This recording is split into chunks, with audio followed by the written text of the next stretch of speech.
live. Good evening, everyone, and welcome. This is Twist Gaming, where you get to play board games with Josh and me. I beat them. Yeah. Spoiler alert, Josh won. This is our honest review section of our spotlight of Dawn of the Archmage. If you haven't had a chance to watch it yet, if you're on the VOD, go take a look back and watch it. Spoiler alert, Josh won in a convincing fashion. It was a very quick spoiler alert, and then the spoiler. Yeah, I feel like you should have a little bit of a pause. Maybe a little bit, but nah, it's fine. It'll be fine. It'll be great. It'll be great. So who are we? We are Twist Gaming. I'm Matt, I'm Ann. I'm Josh, the winner. the winner. And we would like to say that this stream and all of this week's streams are sponsored by Dawn of the Archmage. They're currently live on Kickstarter right now, about 3 weeks left. Go check them out if you haven't had the chance. And if you haven't had a chance to watch the Spotlight section, feel free to go do that too, so you get an idea of how the game is played, as well as all the rules. So the first part of the stream here, we talk about what our favorite parts of the game were. And in traditional fashion, it's going to be winner first. So Josh, can you take it away, please? What did you like about the game? I like Bjork. Bjork was amazing.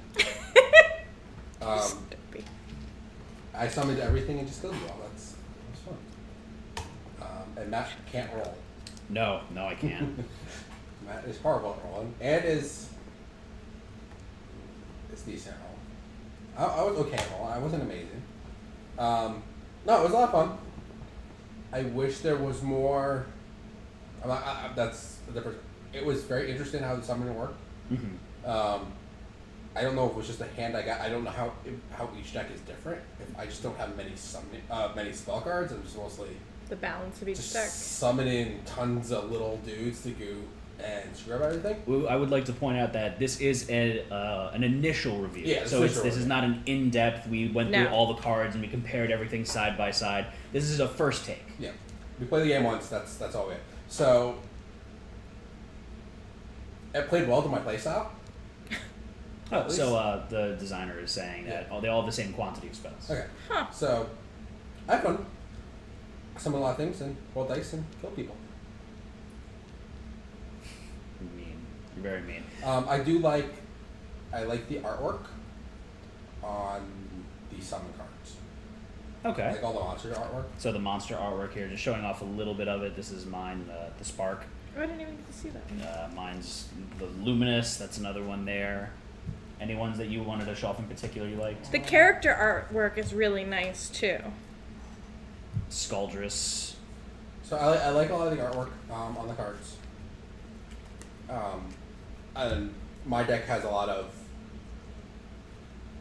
not done artwork, or it looks like I'm assuming it's filler because like it says undead and it's just a graveyard. Yeah, actually, I'm surprised. It looks like I picked the most completed of the decks. I want to say that we played of at least. All of my cards had artwork. Buzz was my only character that had artwork. I mean, the backgrounds are done, so that makes me believe like you're undead with the graveyard. It's just the background for the art. And I don't believe we said it in this section of the stream, but we are reviewing the prototype copy. Yes. Of the game. So we have little standees instead of miniatures and all that. Mm-hmm. Yeah. So miniatures look cool on the Kickstarter page. They all have an interesting take on them. Mm-hmm. So, and the 4 classes are interesting, like what's chosen. Right. So what is it? Elementalist. There's Elementalist, there's Necromancer, there's Technomancer, and then there's the Demonologist. Sounds like a demon doctor. I gotta go to demonologist because. Oh, it would be like a demon scientist. You have like a biologist. Okay.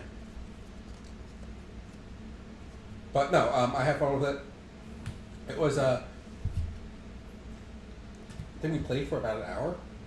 Okay. But it was a learning game, and we also playing a stream, so It's a little bit more extended as well. more extended than typical. But it was a quick game of chucking dice and hurting each other. I mean, it was kind of a push your luck combat game, kind of. Yeah. Yeah, the press your luck was definitely there because a lot more often than I anticipated, it was off by 1. And that's do you want to fight again? Yeah. Do you feel like you had a bad roll? So I'm gonna steal it from you now. So that's something that I really liked was the combat mechanism there. I thought that on first glance, I didn't think that I would like it. I actually did like the dice rolling press your luck You style actually of it. made a comment when you're like, "Oh, the combat seems really boring." When you Yeah. read the rules, but then I saw you're like, "Oh no, actually, it It's- works very well." Yeah, and the fatigue was interesting too. I like that the different levels, just it's simple the way that it scales. It's more dice. That's pretty cool. I like that. I had something in my head. And take it away. I definitely like the artwork. You told me an interesting tidbit before we started the stream, which I thought was really cool. The characters, the artwork for the characters is great. That was the thing that first popped for me. If you wanna. So this will show up better in the board cam if you wanna. Oh, you wanna just do the Yeah, just the character. Okay, let's see if I can. Ooh, it's green screen just a tiny bit there, but Just that's the character artwork there. So we got only the one over Josh's face, so that's of good. each character. But I told you. Yeah, you told me that each character card is going to have a male and a female counterpart, and I thought that that was really cool. You flip the board over and just pick a character. Mhm. I thought that was really cool. The characters are also going to have special abilities. They're blank on the prototype, but Oh, okay. there's a little section on there for Special rules. I saw that section. So that will also change up the gameplay a little bit. I don't know what those rules are going to be. Oh, I remembered what I was going to say. Sorry, I'm going to Go scale ahead. it back for a No, second. take it. I really like the customization that this game allows in terms of how big you want the board to set up, because that allows you to basically tweak what the gameplay time is going to be Yeah. too. Because if you have a big, massive board, the combat's going to be spread out. You won't get the ping pong effect of people jumping back and forth, and that Oh. played a lot into it. I thought that was pretty interesting. That's one of the parts I really liked about the game was when you retreat, you don't choose where you're retreating to. It's kind of, you roll the dice, it's randomized, and then part of your tactical setup is, let me surround the opponent, so if I think I'm going to be able to beat the crap out of him, I could force them to run into my other guy, and I could Yeah. still beat the crap out of him. Yeah. But it could also backfire and be like, oh, I got the crap beat out of me, and I can't retreat anywhere, and I'm just kind of stuck here. Right, and I think that definitely adds a really nice strategic element. But then also, in speaking back into the customization aspect of it, allowing you to choose where your starting portals are, I thought is really cool.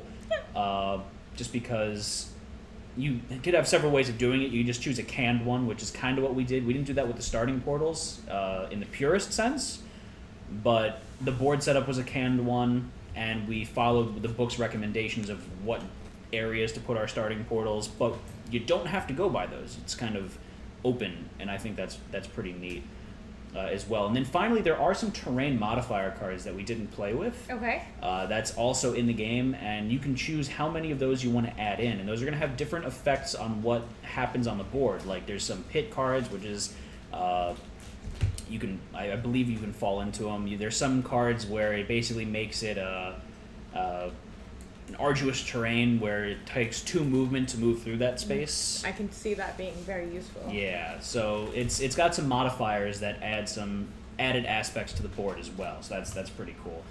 If you want to grab them from the boxes closed up, they're red cards in the box, I believe. Sure. But I thought that was rather interesting. Going back to what Josh said, the summoning ability I thought was neat, just because it allows you to basically manage your resources for how many things you can summon. So you can summon a bunch of lower level guys if you've got the resources. You could summon one big baddie. And then how you manage your resources too, in terms of, I know I'm going to get a soul card back, a soul stone recharge at the end of my turn. Maybe I want to use my other one. You having some trouble there? Yeah, just keep on talking. Maybe you should use the other one because I think that I'm going to kill another player too at some point during this turn, and then maybe spawn some more people. So I like that aspect where it gave you a choice of where you're spawning things from. Oh, it's not in the box. Perfect. Oh, that was good. It's out then somewhere. So, Anne, if you want to go ahead and talk now. Sure. I really like that retreat mechanic. I thought that was really cool. I don't think that it's anything that I've seen Sorry, they're right in front of me. in a game like this where you had to roll on the map and it tells you where to go, and it adds a little bit more randomization to what's going on. I had a thought. Oh, I really liked how the movement mechanic played out. I liked the fact that, and it was really easy to see with Josh's particular play strategy, where at the point in time where he had 5 different monsters on the board, he could only move so far. Because when you only have 1 monster on the board, it kind of zips around and moves around. So I thought that was really neat. Mm-hmm.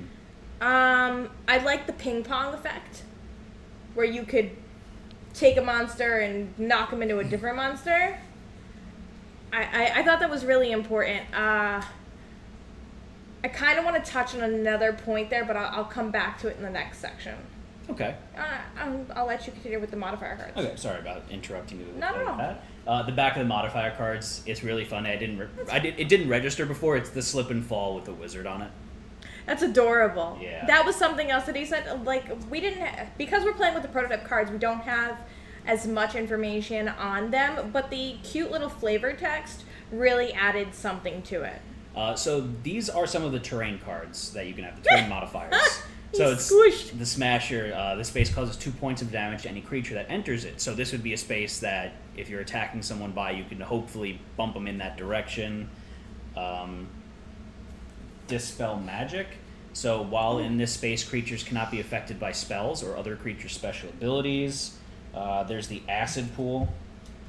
Creatures entering this space take 1 point of damage, except necromantic creatures. So Josh would have had an advantage there. But each of these cards are different.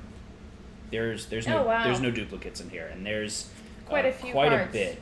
And so these are actually chosen by the group as a collective. So you can say, hey, how many of these cards do you want to play as? That's cool. Play with. How many, where do you want to set them up? And we could either, take turns setting them up in an order or as a group decision. So I think that's a really cool modifier that allows the game to not feel like it's the same thing being played over and over again. Yeah. I remember David saying, the creator saying, this is, a lot of the rules are just do what you kind of want, customize the board how you want, and play how you want to play the game. It's more freeform, and that actually makes sense if you think about the story-wise of it. It's a bunch of wizards and mages that have come together in a semi-friendly tourney to try and figure out which one's the best. So they're like, hey, how do you want this fight to go off? This sounds fair. So it's kind of cool. I like that. Yeah. So is there any other points that you all want to touch on before we get to the what wasn't our favorite parts of the game phase? No, I don't think so. I'm good. Josh? Okay. Okay, so, and since you were the last to go, let's have you... Sure. Because I know you had a point primed. So... Oh, now I forgot what my point was. Oh, I'm so sorry. Oh, the ping-ponging. I really liked in the game that you could ping-pong between people, because when it was not my turn, I was really bored. It was really rough to kind of sit there and watch you guys play, and the turns take a bit of time, so there's nothing for me to do while you guys are going. And there were some spell cards, but again, we didn't get a ton of spell cards that we could have played during other people's turns. The one time when Josh went, I'm just like, nah, I'm just going to kill you. That's fun. The person that's sitting out has got something to do. So when you got ping-ponged, when you were between two people, when you got an enemy ping-ponged towards you, whether it was intentional, whether you really wanted that to happen or didn't want that to happen, something was happening. Right. That involved you. So I think that was probably my least favorite part of the game, was that I didn't have anything to do when it wasn't my turn.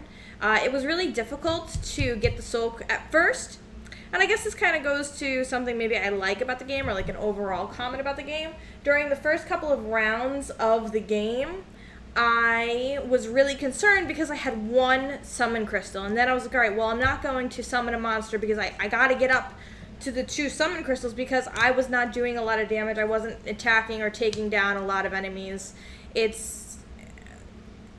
seemed a little arduous, but by the end of the game, I always had 3, or there was a couple of situations where I couldn't add more to my soul crystals. So that was interesting. Mm-hmm. I would have liked to see the characters involved more in the game. I like a really good story to the game. I don't know how well that works with a game that's all about free play and customization, to have some sort of a story or interaction, but I kind of feel like other than a theme, the characters don't mean much. Okay. I'm really interested to see the minis.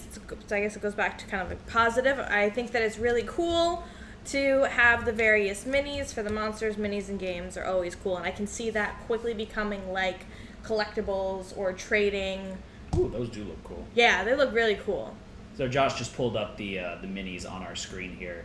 little 3D rotating gifs of them. Those are really neat. Yeah.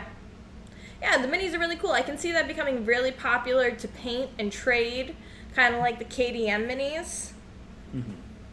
I got one monster that had a special ability. I don't know if that's because we're playing a prototype game or not, but I was kind of hoping that the special ability would be better themed with the monster. So I don't even remember what my monster was, but his ability was add 2 to movement to your pool.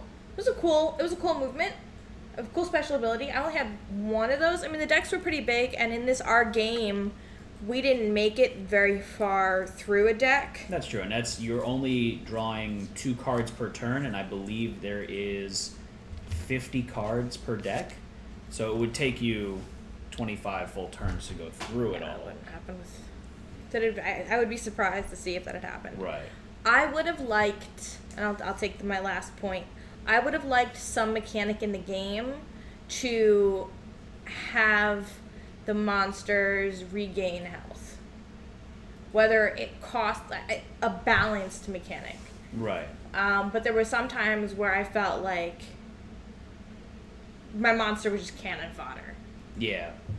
That's definitely something that I felt too, especially when I had my big baddie that had 10 health get whittled down to 1 health, and I'm like, he is just a device to get people points now. And if Josh didn't kill him there, I'm like, I'm just going to run him back to my base and sacrifice him because he is useless right now. So I agree. I would have liked some sort of health gain mechanism. I think what would have been cool is if that was tied into sacrificing monsters. So you had a choice of either sacrificing a monster to get a soul gem, or maybe giving one of your other monsters a health buff. I think that would have been cool to see. I also really would have liked more unique abilities for the monsters. I don't think I had any that had any abilities that I played with. Yeah, he did mention that there... What was the text, Josh? I think he said there was 5 to 6 monsters with special abilities. Okay, and yeah, it looks like all of mine happen to be at the bottom of my deck, so that's where that's coming from. But in a deck of 50 cards, having 5 of them be special might be a little on the sparse side. I think it would be... Now, is it 5 or 6? Because it doesn't look like, and even from the minis, that there are that many... There are multiples of a few monsters. That's you know what true, I'm saying? And then he was saying that the rules will allow for you to spend a soul gem to heal a monster. Oh, okay. That definitely adds a lot to it, in my opinion. So if it's 5 or 6 of the set of unique monsters, maybe that's not as far off as... I see what you're saying there. If it's 5 or 6 cards, that's something else. I think also, I think you brought up this point, having a unique ability for the actual individual characters would be cool, just to give them some more flavor to it. He did say that is coming. That is coming. That's not something we played with, so that's something I'm really interested to see how that's going to play out. And I think that's going to be really cool. In addition, since the actual mages are tied to their deck specifically, I agree. I'd like to see more of a tie-in with the mages and their actual monsters, aside them sharing like a class. Yeah. I don't know how exactly, but just a little bit more of a tie-in, even if it's a flavor text thing.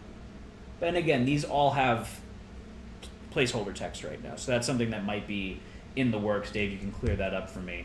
Other than that, Josh, do you have anything that you want to say?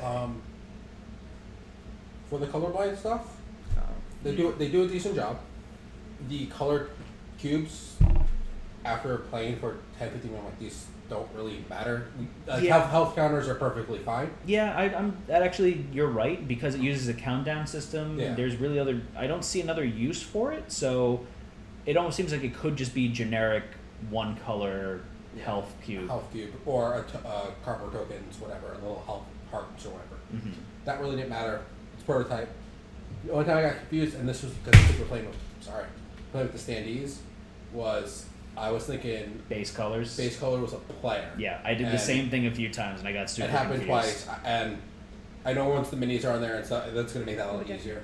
Right. Because as we just to reiterate and reiterate. This is a prototype copy. It's a prototype copy. But yeah, each mage will have unique minis, so you'll be able to see, hey, that's another player's minis with said whatever base color is what it's corresponding to. It's similar how it's set up now, how we have our unique cardboard standees, but you're looking at them from the side most of the time, so it's... That's not the right color to grab. Yeah, that's not the right color to grab. So it's a little hard when you're like, oh, that's... Whose character is this? Yeah. But again, it's because that's the flaw of us having a prototype game. So it's not a knock against the game. It's not a knock against the game.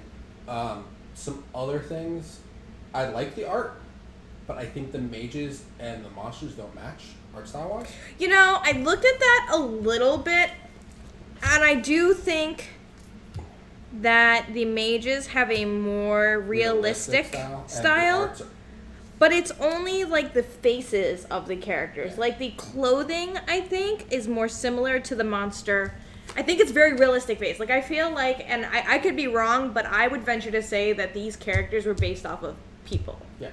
So, for example, this one here looks like your dad. I'm convinced is based off of my father. It looks just like my dad, and I'm gonna send that props for that.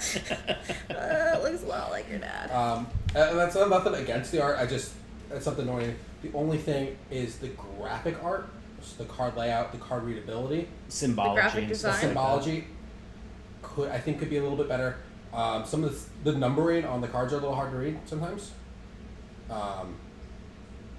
So yeah, these numbers here, the number text was a little hard for me to read. Can be a little bit hard to read, and some of the backgrounds are a little bit busy to make the text a little hard on some certain cards. I like the fatigue.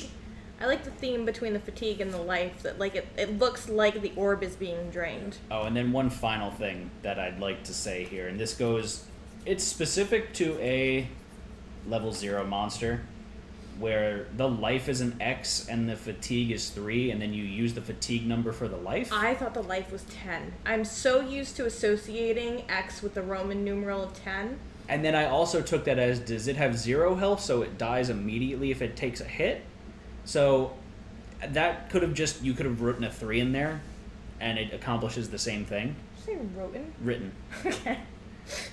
You could have written a 3 in there, and it would have accomplished the same thing, and I think eliminated some confusion. And that's minor, right? Yeah, minor things that can all change before release, and they're not big-ish. Like gameplay, I was happy with. Gameplay I thought was very solid. Enjoyable. A little minor things, and it's either A, because it's a prototype, or just things that, hey, I'm letting you know these things bother me, and possibly change them.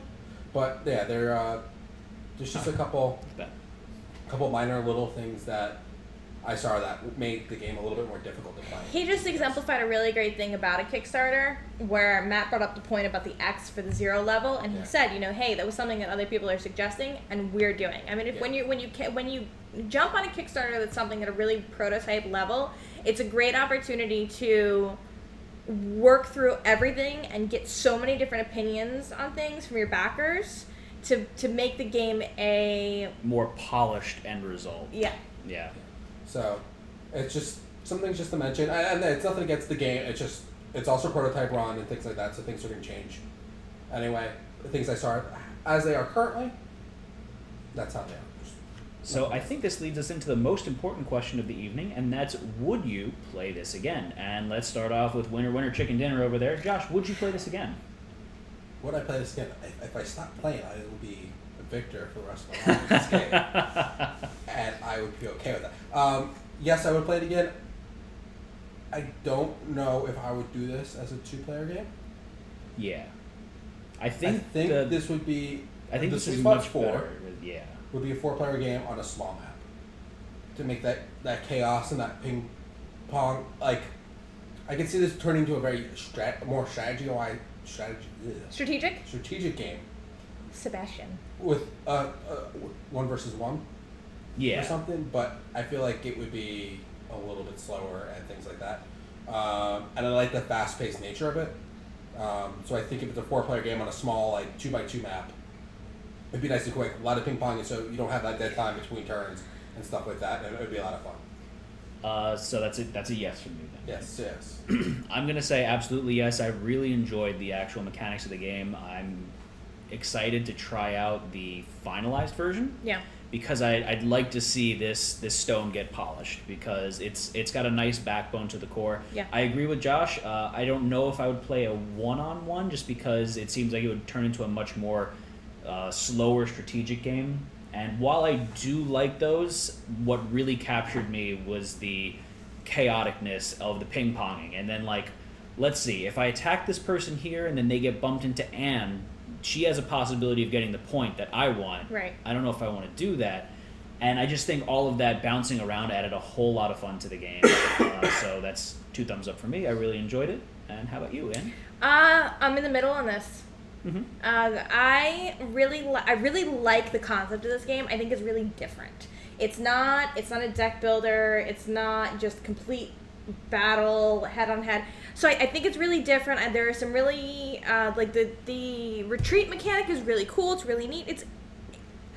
I don't think I've played a game like this before. It's like a dungeon crawl almost.